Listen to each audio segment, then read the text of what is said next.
One would think that the sale of the world's largest emerald would be straightforward.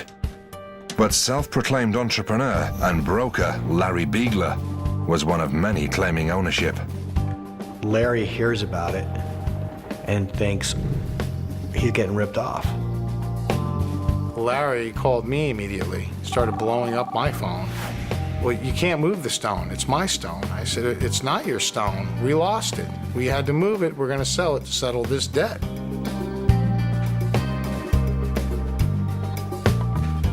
Larry goes to the police department and says, hey, that was mine.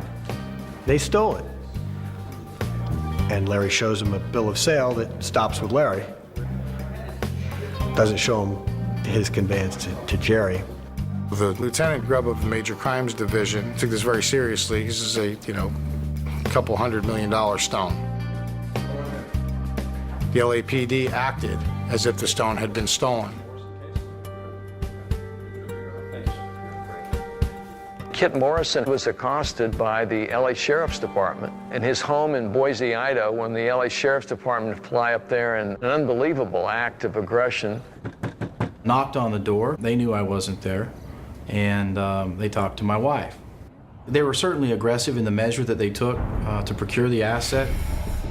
Where they got the authority to be that aggressive and to cross state lines, I don't know, and I don't care to comment. Yeah, grand larceny is a very serious charge. They wanted to get the emerald. They wanted to take it with them on that day. My wife called me. I called my attorney, who ran over there. I said, Kit, instead of going to jail, because they were threatening to put him and myself in jail, just give him the stone. We got the ownership documents. We have the wire transfer. We're legal. So let him take the stone. We'll go to California court. It'll be a short thing.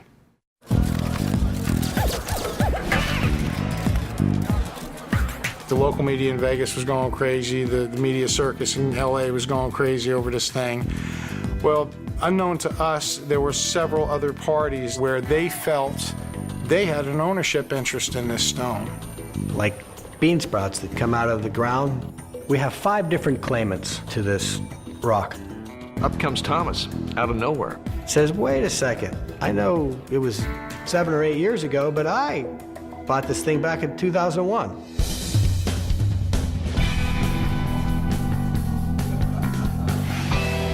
The title that he says to the stone was burned up in a house fire, apparently set by me. I burnt his house down with the intention of destroying his bill of sale. When we took a look at the testimony of Thomas, it was almost a laughter. Here's a person that claims that the only indicia that he has of purchasing the world's largest jewel is a vanished bill of sale that vanishes in a house fire, and an insurance company has moved within 48 hours to bulldoze the house, and his bill of sale is in a fireproof vault, and he never gets back in time to check the vault. I mean, from beginning to end, that's a very shaky story. The legal battle continues to drag on.